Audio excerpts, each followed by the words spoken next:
and welcome to another edition of Campus Connection.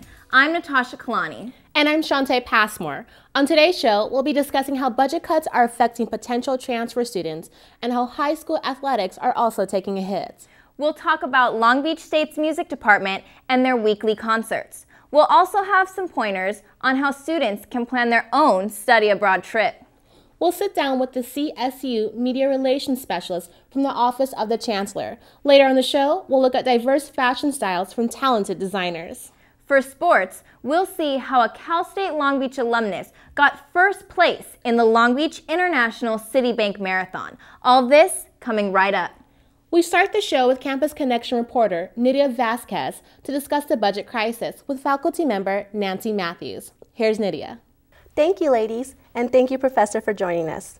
I know that you and two other students recently traveled to Sacramento and had the opportunity to meet with the governor and deliver about 2,000 letters to the Capitol. Could you tell us a little bit about that? Sure. On Monday, November 2nd, which was a furlough day, I had the opportunity to travel with Melissa Wheeler and Sarah Yoon to go to Sacramento. And our charge was to deliver letters that were written by Cal State Long Beach students to members of the legislature. Because we had gotten some pretty good press coverage before we left, when we landed in Sacramento, we were requested by the governor to have a private meeting with him. We delivered about 1,000 letters to his office and then the other 1,000 to 64 other members of the state legislature. Okay, so you said that thanks to the media coverage, you were able to meet with the governor. Could you please tell us what you guys discussed in that meeting? Well, the governor was inquisitive about the students, wanted to know what their concerns were, and also was very complimentary to the students, both for taking the time but also taking the initiative to travel to Sacramento. And that was echoed throughout the Capitol. We met with 6 other members of the legislature that day, and everyone was very complimentary about the students. Governor Schwarzenegger understood some of the concerns and listened to the students' issues, which were long graduation rates, inavailability of classes, as well as the concern that both students had for their younger brothers and sisters, whether the university would be available to them. Okay. Many people say that the Assembly Bill 656 is good because it supports public higher education. Can you tell us the benefit of this bill? Assembly Bill 656, which was authored by Alberto Tarico, is an oil extraction tax. And I think it's good for the reasons that you just said. It will finally be the first funding source for public higher education. But besides that, it works. It makes sense. Oil is being extracted from California, which is a resource of the state, of the people. And that resource should be put back into the people and into the state. And what better way than doing that through education? Thank you again, Professor Matthews, for joining us today. It was my pleasure. Back to you. Thank you, Nydia. Must have been cool meeting with the governor. And because of the budget crisis, Cal State Long Beach is limiting their admission rates. April Harose has more on that.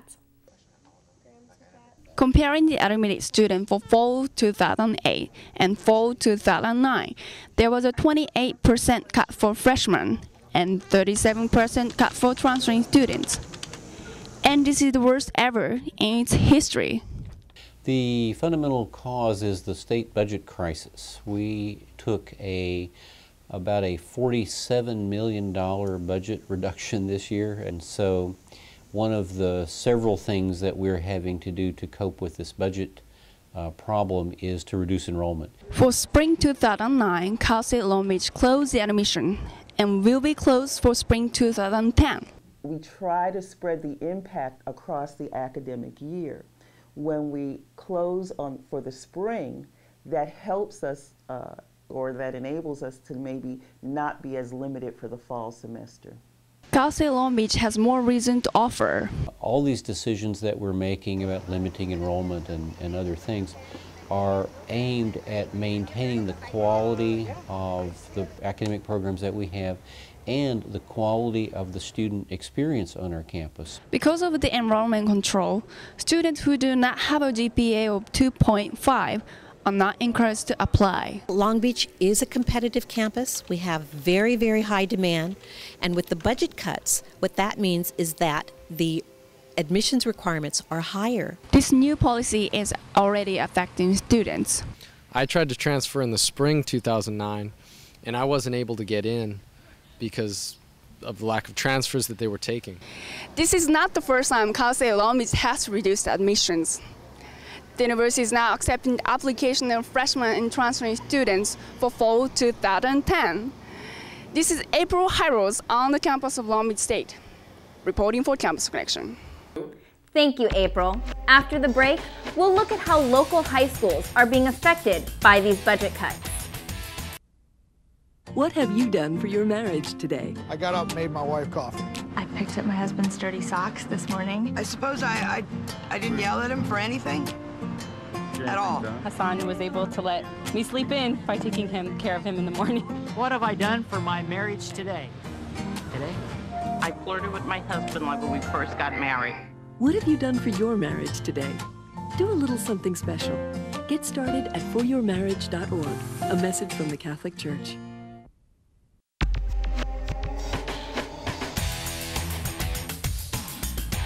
Hi, and welcome back to Campus Connection. Did you know that a number of athletic programs around Southern California are taking a hit from these budget cuts? However, Wilson High School is able to maintain their program's foundation. Adam Fuller has more. The athletic department at Wilson High School has battled at the plate against the budget cuts. Each sport has taken responsibility for their own fundraising and extra expenses. We really start off each year thinking we've got to have our own fundraisers and create our own base as far as a budget is concerned.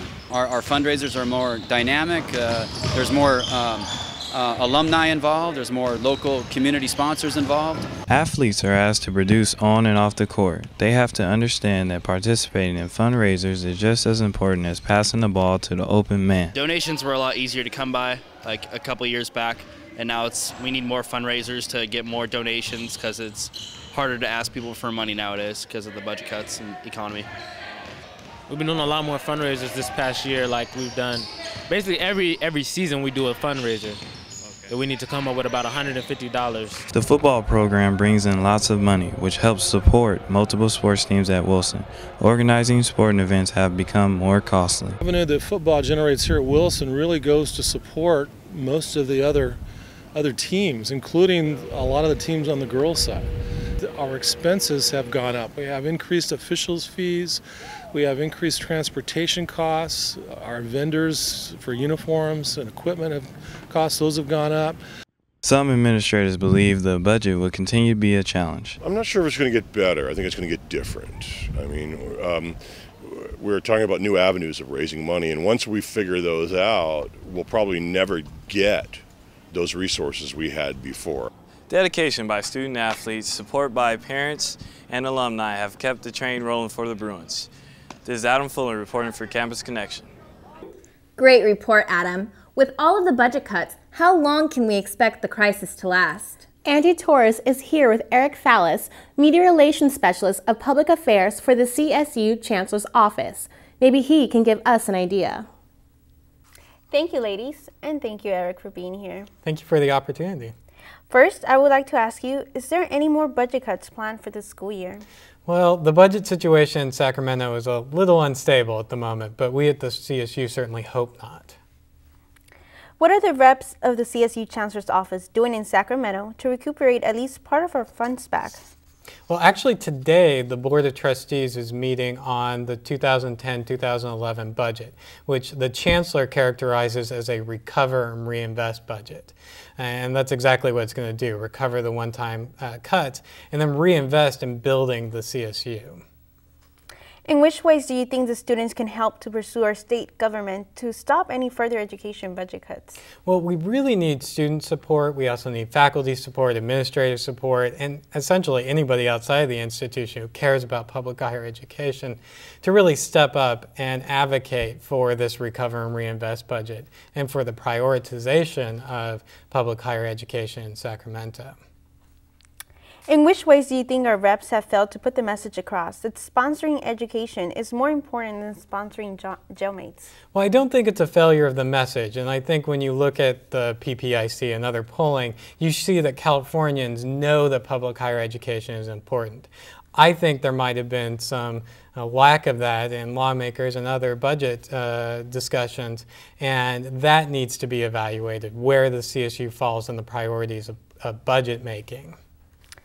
Can you talk more about the recent outbreak in numbers of students applying to the CSU system?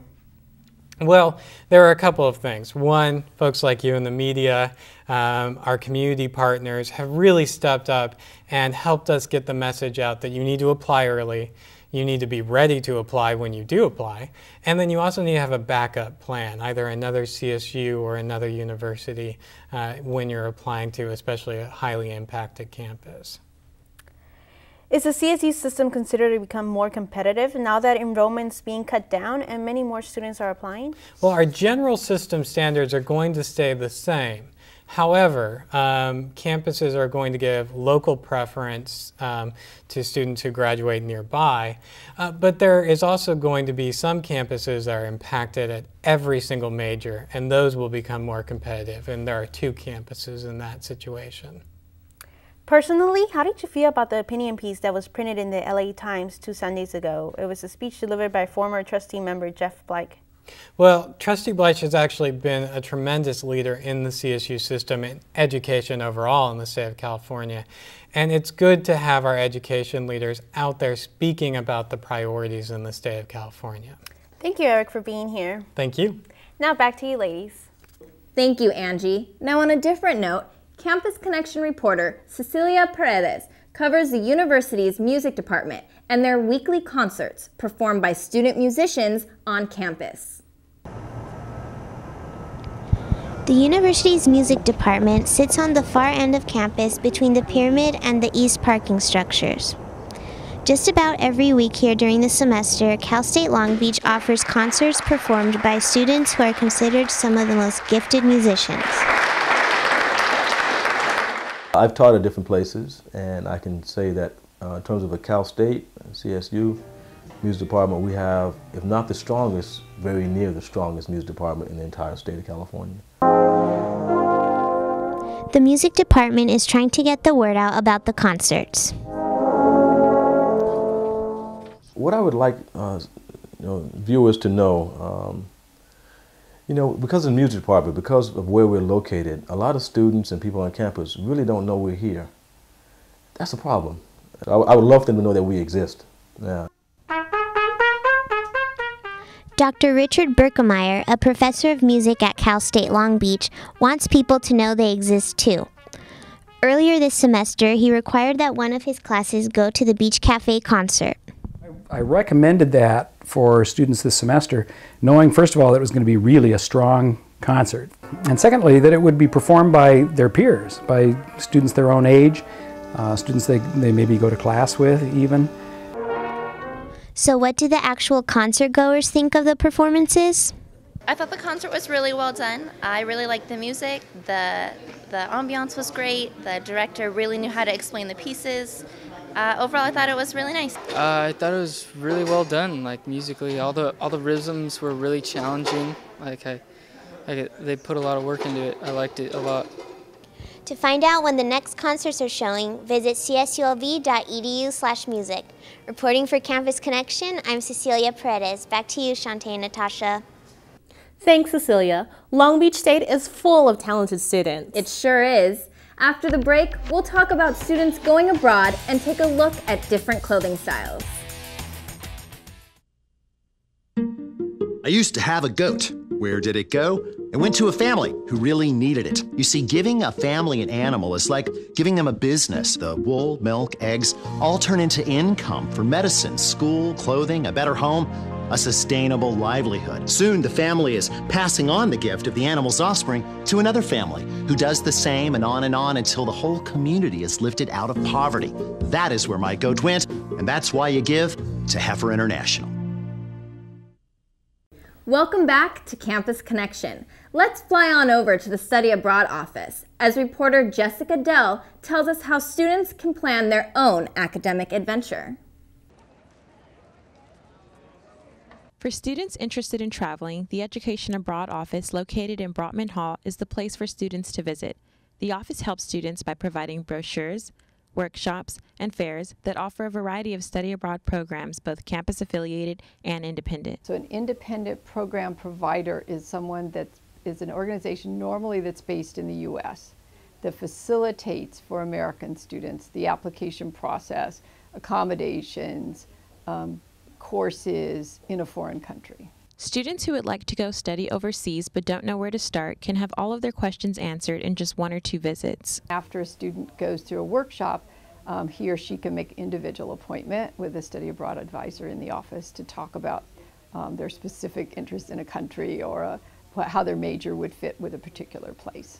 Once students have selected and applied for a specific program, they can prepare for their trip by searching for scholarships, working, applying for a passport on campus, or even finding a quick way to learn the language of their desired country. Day after time will be much better because we have the possibility of communicating even on, elementary level. Yes, I did take a foreign language prior to my trip. I think it's really important because it helps you to be able to understand the signs. That's always useful, especially at train stations. I think it's just good for a basis to go off of when you're eating everything. Prospective study abroad students who do not have time to learn a new language should not fret. Some students think the unfamiliarity of a new culture contributes to their experience overall. My favorite part about studying abroad was meeting new people, not only from Cal State Long Beach, but also in the community where I was staying. And it's kind of like a good experience to get out of the bubble that we're so used to here in Long Beach. If you would like to get started on planning your own study abroad trip, visit the Education Abroad office located right here at Brotman Hall. There are plenty of programs for you to choose from. This is Jessica Dell reporting for Campus Connection. Thanks for the information, Jessica. I know I'd like to get away. Well, you don't have to go that far to experience new cultures. Tristan Nguyen checks out African music and fashion by heading out to Cal State Northridge. Cal State Northridge's annual culture show is put on by the African Student Organization, and its purpose is to raise awareness about the African culture. I want people to know where black people come from, where our power comes from, why we braid our hair, why we wear colors. Like, we want you guys to learn and see Africa. You don't have to go to Africa to learn about Africa. The show consists of African drumming, dancing,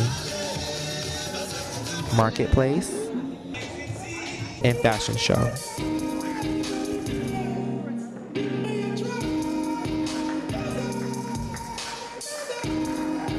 It's very well put together.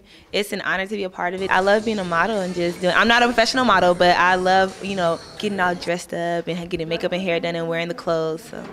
Many friends, family members, and students lined up to experience a little bit of the African culture. I know actually a couple people that's going to be in the fashion show, so come and support, see what kind of African culture clothes I'm going to see. Like students, parents also feel the fashion show is important. This is a part of the college experience, and it's not just a fashion show, like you said. You're raising awareness about different things that are going on. One featured designer in the show is a Cal State Long Beach student who says she is trying to get away from the traditional African look.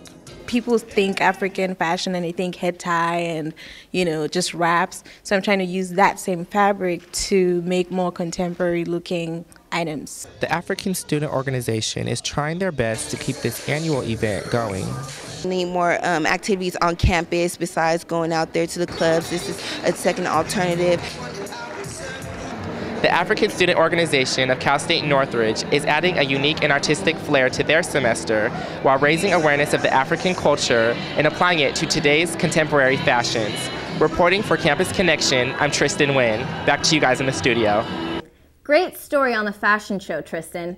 What a creative way to bring awareness about African culture. Speaking of creativity, 2 fashion designers are expressing their beliefs through art with their clothing line. Here's Apollonia Kalunga with more on the story.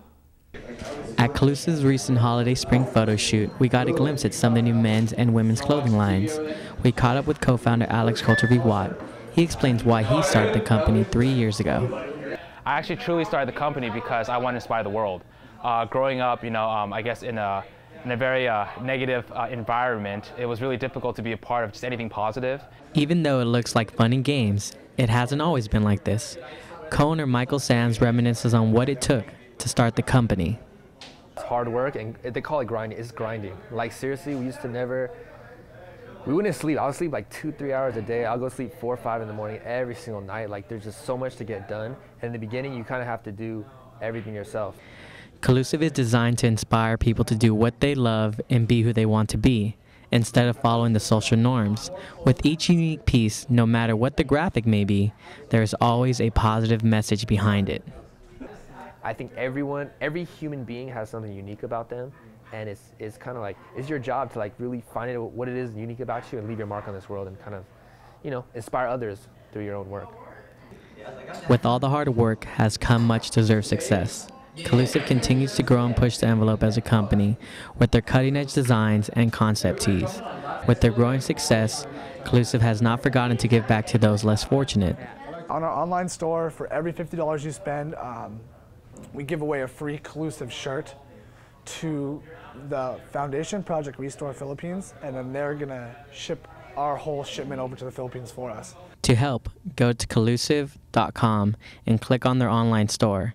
And for every $50 you spent for the whole month of November, CSULB will give away a free t-shirt to Restore Project Philippines. I want to say special thanks to CSULB and especially Kyle for giving us a sneak peek at their new winter/holiday line. This is Apollonio Kalunga signing off from Campus Connection. Thanks, Apollonio. After the break, we'll have the spotlight on a former Long Beach State runner in our sports segment.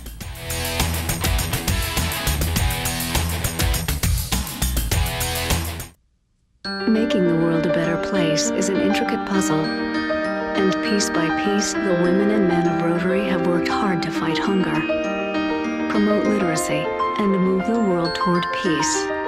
But there is still much to be done, still some missing pieces. And one of those missing pieces is you. Learn how you can help Rotary put together a better world at Rotary.org. Rotary, humanity in motion. Thanks for staying with us. Sports reporter Tucker Savoy interviews Eli Rodriguez, winner of the Long Beach Marathon.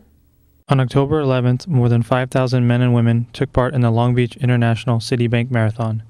25-year-old Eli Rodriguez, a Whittier native and recent Long Beach State graduate, was faster than everyone else. Eli winning the marathon was a big surprise. There are some pretty fast guys in the race, and coming in, he wasn't in the best shape. And, he was just hurt for previously 3 weeks, and he had shin splints and some bigger things, so he was only running every other day. After high school, Rodriguez almost gave up running. He took a year off and came back just hoping to make the cut. I was trying to make the team, so that just motivated me more to run more and be more dedicated. So coming here at Long Beach State really helped put me on schedule and on track and see what it was about to really be competitive at a different level like Division I. So I think it helped me a lot to move up to the next level. Rodriguez excelled in cross country and track, but his teammates and coaches really liked the way he approached the sport, and in 2006 he was named the most inspirational runner at LBSU. Eli showed us what determination was all about. We really liked what he brought to the table. He was a great representative on and off the track for us. Never, anybody that would do anything but exemplary things. And so we noticed with Eli, right away that he was pretty inspirational just by his actions. 4 ICR Track Club members and Long Beach State alums finished in the top 10 for the men and women in both the marathon and half marathons. That success began at the beach, and it was Rodriguez once again leading the charge. We have built a really good team here at Long Beach State, and it came from a group of athletes that were recruited several years back. When Eli finished out his career at Long Beach State, he was the only senior on the team that year, and he provided a lot of leadership for the young group that we have today that's succeeding well. Rodriguez hopes to qualify for the Olympic trials. He says if he can find the perfect race, he thinks he can get the time he needs. This is Tucker Savoy reporting for Campus Connection. Now back to you guys in the studio. Great story, Tucker, and good luck to Rodriguez in qualifying for the Olympic Games. That concludes this edition of Campus Connection. This is Shantae Passmore and Natasha Kalani saying thanks for watching and see you next time.